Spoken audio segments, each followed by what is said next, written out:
in the land of Uz, whose name was Job. And that man was blameless and upright, one who feared God and turned away from evil. There were born to him 7 sons and 3 daughters. He possessed 7,000 sheep, 3,000 camels, 500 yoke of oxen, and 500 female donkeys, and very many servants, that this man was the greatest of all the people of the East. His sons used to go and hold a feast in the house of each one on his day, and they would send and invite their 3 sisters to eat and drink with them.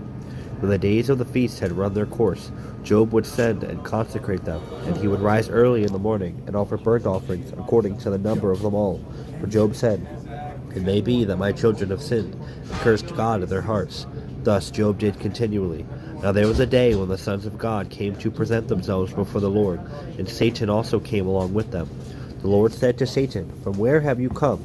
And Satan answered the Lord and said, "From going to and fro on the earth, and from walking up and down on it." The Lord said to Satan, "Have you considered my servant Job, that there is none like him on the earth, a blameless and upright man, who fears God, and turns away from evil?" Then Satan answered the Lord, and he said, "Does Job fear God for no reason? Have you not put a hedge around him and his house, and all that he has on every side? You have blessed the work of his hands, and his possessions have increased in the land. But stretch out your hand and touch all that he has, and he will curse you to your face." The Lord said to Satan, "Behold, all that he has is in your hand. Only against him do not stretch out your hand." So Satan went out from the presence of the Lord. Now there was a day when his sons and daughters were eating and drinking wine in the oldest brother's house. There came a messenger to Job, and he said, "The oxen were plowing, and the donkeys feeding beside them. And the Sabeans fell upon them, and took them, and struck down the servants with the edge of their sword, and alone have escaped to tell you." While he was yet speaking, there came another, and he said, "The fire of God fell from heaven, and burnt up the sheep and the servants, and consumed them. And I alone have escaped to tell you." And while he was yet speaking, there came another. He said, "The Chaldeans formed 3 groups, and made a raid on the camels. They took them, and struck down the servants with the edge of the sword. I alone have escaped to tell you." And then while he was yet speaking, there came another, and he said, "Your sons and daughters were eating and drinking wine in the oldest brother's house. Behold, a great wind came upon the wilderness, struck the 4 quarters of the house, and it fell upon the young people, and they are dead. I alone have escaped to tell you." But Job arose and tore his robe. He shaved his head, and fell on the ground, and he worshipped. He said, "Naked I came from my mother's womb, and naked shall I return. The Lord gave, and the Lord has taken away.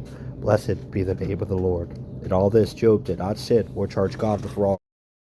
There was a day when the sons of God came to present themselves before the Lord. Satan also came among them to present himself before the Lord. And the Lord said to Satan, "From where have you come?"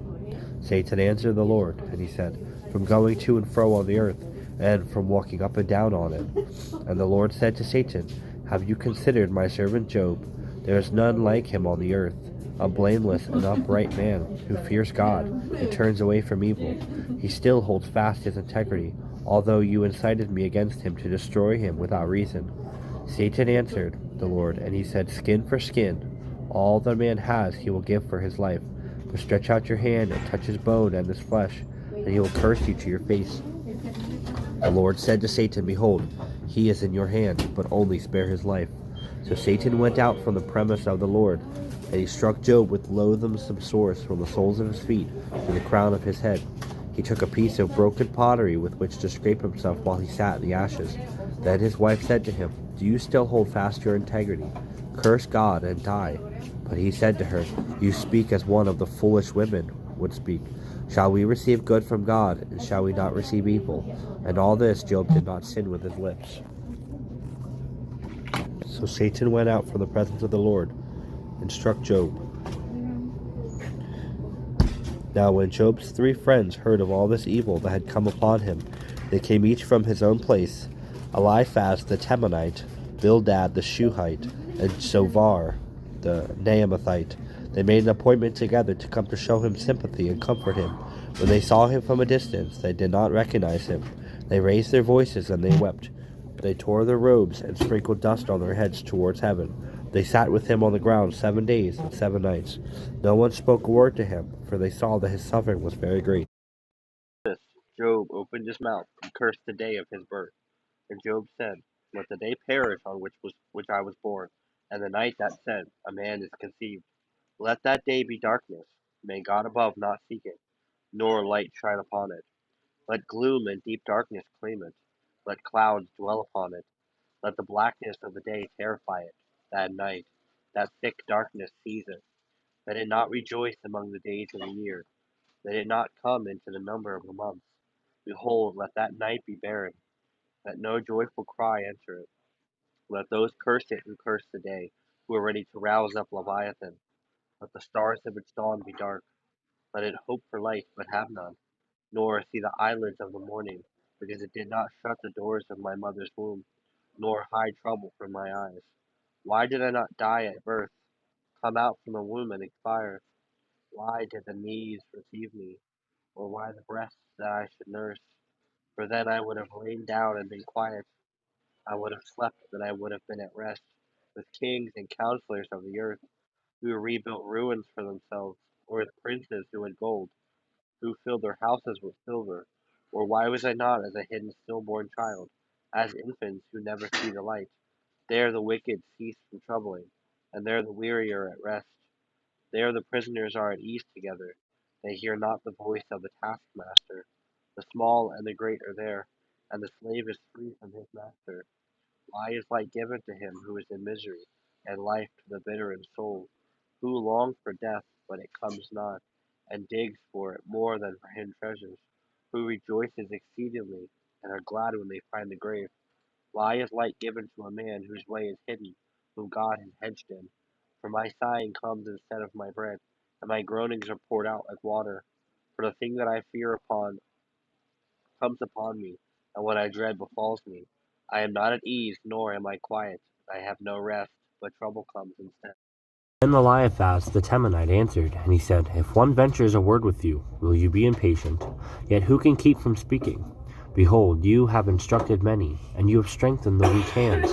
Your words have upheld him who was stumbling, and you have made firm the feeble knees. But now it has come to you, and you are impatient. It touches you, and you are dismayed. Is not your fear of God your confidence, and the integrity of your ways your hope? Remember, who that was innocent ever perished, or were the upright cut off? As I have seen, those who plow iniquity and sow trouble reap the same. By the breath of God they perish, and by the blast of his anger they are consumed. The roar of the lion, the voice of the fierce lion, the teeth of the young lions, they are broken. The strong lion perishes for lack of prey, and the cubs of the lioness are scattered. Now a word was brought to me stealthily. My ear received the whisper of it. Amid thoughts from visions of the night, when deep slumber falls on men, dread came upon me, and trembling, which made all my bones shake. A spirit glided past my face, the hair of my flesh stood up, and it stood still, but I could not discern its appearance. A form was before my eyes, and there was silence, and then I heard a voice. Can a mortal man be in the right before God? Can a man be pure before his Maker? Even in his servants he puts no trust, and his angels he charges with error. How much more those who dwell in houses of clay, whose foundation is in the dust, who are crushed like the moth. Between morning and evening they are beaten to pieces. They perish forever without anyone regarding it. Is not their tent cord plucked up within them? Do they not die, and that without wisdom? Is there anyone who will answer you? To which of the holy ones will you turn? Surely vexation kills the fool, and jealousy slays the simple. I have seen the fool taking root, but suddenly I cursed him, dwelling. His children are far from safety. They are crushed in the gate, and there is one to deliver them. The hungry eat his harvest, and he takes it even out of thorns, and the thirsty pant after his wealth. For afflictions do not come from the dust, nor does trouble sprout from the ground. But man is born to trouble, as the sparks fly upward. As for me, I would seek God, and to God would I commit my cause, who does great things and unsearchable, marvelous things without number. He gives rain on the earth, and he sends waters on the fields. He sets on high those who are lowly, and those who mourn are lifted to safety. He frustrates the devices of the crafty, so that their hands achieve no success. He catches the wise in their own craftiness, and the schemes of the wily are brought to a quick end. They meet with darkness in the daytime, and they grope at noonday as in the night. But he saves the needy from the sword of their mouth, and from the hand of the mighty. So the poor have hope, and injustice shuts her mouth. Behold, blessed is the one whom God reproves. Therefore, despise not the discipline of the Almighty, for he wounds, but he binds up. He shatters, but his hands heal. He will deliver you from 6 troubles. In 7, no evil shall touch you. In famine, he will redeem you from death, and in war, from the power of the sword. You shall be hidden from the lash of the tongue, and shall not fear destruction when it comes. At destruction and famine you shall laugh, and shall not fear the beasts of the earth. For you shall be in league with the stones of the field, and the beasts of the field shall be at peace with you. You shall know that your tent is at peace. You shall inspect your fold, and miss nothing. You shall know also that your offspring shall be many, and your descendants as the grass of the earth. You shall come to your grave in ripe old age, like a sheaf gathered up in its season. Behold, this we have searched out, and it is true. Hear and know, for it is good for you. Job answered, and he said, Oh, that my vexations were weighed, and all my calamity laid in the balances, for then it would be heavier than the sands of the sea. Therefore my words have been rash, for the arrows of the Almighty are in me. My spirit drinks their poison, and the terrors of God are arrayed against me. Does the wild donkey bray when he has grass? Will the ox low over his fodder? Can that which is tasteless be eaten without salt? Or is there any taste in the juice of the mallow? My appetite refuses to touch them. They are as food that is loathsome to me. Oh, that I might have my request, and that God would fulfill my hope, that it would please God to crush me, and that he would let loose his hand and cut me off. This would be my comfort. I would even exult in pain unsparing, for I have not denied the words of the Holy One. What is my strength, that I should wait? And what is my end, that I should be patient? Is my strength the strength of stones, or is my flesh bronze? Have I any help in me, when resource is driven from me? He who withholds kindness from a friend forsakes the fear of the Almighty. My brothers are treacherous as a torrent bed, as torrential streams that pass by, which are dark with ice, and where the snow hides itself. When they melt, they disappear. When it is hot, they vanish from their place. The caravans turn aside from their course. They go up into the waste, and they perish. The caravans of Tema look. The travelers of Sheba hope. They are ashamed because they were confident. They come there and are disappointed, for you have now become nothing. You see my calamity and are afraid. Have I said, make me a gift, or from your wealth offer a bribe for me, or deliver me from the adversary's hand, or redeem me from the hand of the ruthless? Teach me, and I will be silent. Make me understand how I have gone astray. How forceful are upright words. But what does reproof from you reprove? Do you think that you can reprove words, when the speech of a despairing man is wind? You would even cast lots over the fatherless, and bargain over your friend. But now be pleased to look at me, for I will not lie to your face. Please turn, let no injustice be done. Turn now, my vindication is at stake. Is there any injustice on my tongue? Cannot my palate discern the cause of calamity? Has not man a hard service on earth, and are not his days like the days of a hired hand, like a slave who longs for the shadow, and like a hired hand who looks for his wages? So I am allotted months of emptiness, and nights of misery are appointed to me. When I lie down, I say, when shall I arise? But the night is long, and I am full of tossing till the dawn. My flesh is clothed with worms and dirt. My skin hardens, then breaks out afresh. My days are swifter than a weaver's shuttle, and come to their end without hope. Remember that my life is a breath. My eye will never again see good. The eye of him who sees me will behold me no more. While your eyes are on me, I shall be gone. As the cloud fades and vanishes, so he who goes down to Sheol does not come up. He returns no more to his house, nor does his place know him any more. Therefore I will not restrain my mouth. I will speak in the anguish of my spirit. I will complain in the bitterness of my soul. Am I the sea, or a sea monster, that you set a guard over me? When I say my bed will comfort me, my couch will ease my complaint, then you scare me with dreams, and terrify me with visions, so that I would choose strangling and death rather than my bones. I loathe my life. I would not live forever. Leave me alone, for my days are a breath. What is man that you make so much of him, and that you set your heart on him? Visit him every morning, and test him every moment. How long will you not look away from me, nor leave me alone till I swallow my spit? If I sin, what do I do to you, you watcher of mankind? Why have you made me your mark? Why have I become a burden to you? Why do you not pardon my transgression and take away my iniquity? For now I shall lie in the earth. You will seek me, but I shall not be found.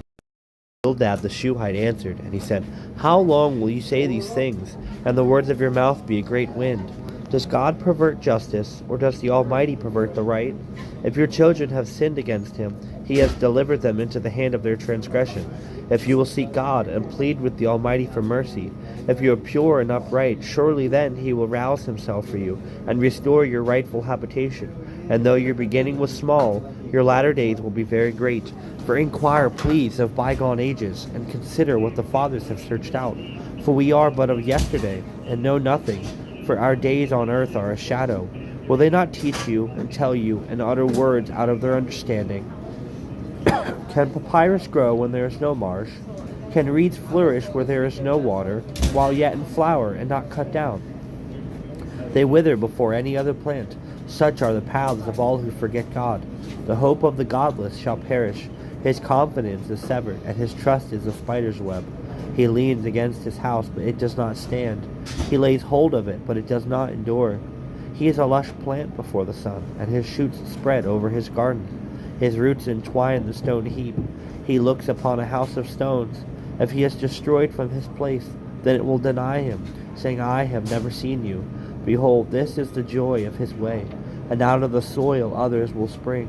Behold, God will not reject a blameless man, nor take the hands of evildoers. He will yet fill your mouth with laughter, and your lips with shouting. Those who hate you will be clothed with shame, and the tent of the wicked will be no more. The plans of the heart belong to man, but the answer of the tongue is for the Lord. All the ways of a man are pure in his own eyes, but the Lord weighs the spirit. Commit your work to the Lord, and your plans will be established. The Lord has made everything for its purpose, even the wicked for the day of trouble. Everyone who is arrogant at heart is an abomination to the Lord. Be assured he will not go unpunished. By steadfast love and faithfulness, iniquity is atoned for, and by the fear of the Lord one turns away from evil. When a man's ways please the Lord, he makes even his enemies to be at peace with him. Better is a little with righteousness than great revenues with injustice. The heart of man plans his way, but the Lord establishes his steps. An oracle is on the lips of a king. His mouth does not sin in judgment. A just balance and scales are the Lord's. All the weights in the bag are his work. It is an abomination to kings to do evil, for the throne is established by righteousness. Righteous lips are the delight of a king, and he loves him who speaks what is right. A king's wrath is a messenger of death, and a wise man will appease it. In the light of a king's face there is life, and his favor is like the clouds that bring the spring rain. How much better to get wisdom than gold! To get understanding is to be chosen rather than silver. The highway of the upright turns aside from evil. Whoever guards his way preserves his life. Pride goes before destruction, and a haughty spirit before a fall. It is better to be of a lowly spirit with the poor than to divide the spoil with the proud. Whoever gives thought to the word will discover good, and blessed is he who trusts in the Lord. The wise of heart is called discerning, and sweetness of speech increases persuasiveness. Good sense is a fountain of life to him who has it, but the instruction of fools is folly. The heart of the wise makes his speech judicious, and adds persuasiveness to his lips. Gracious words are like a honeycomb, sweetness to the soul, and health to the bones. There is a way that seems right to a man, but its end is the way to death. A worker's appetite works for him. His mouth urges him on.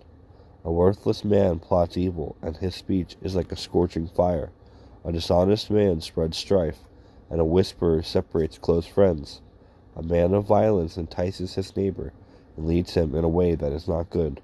Whoever winks his eyes plans dishonest things.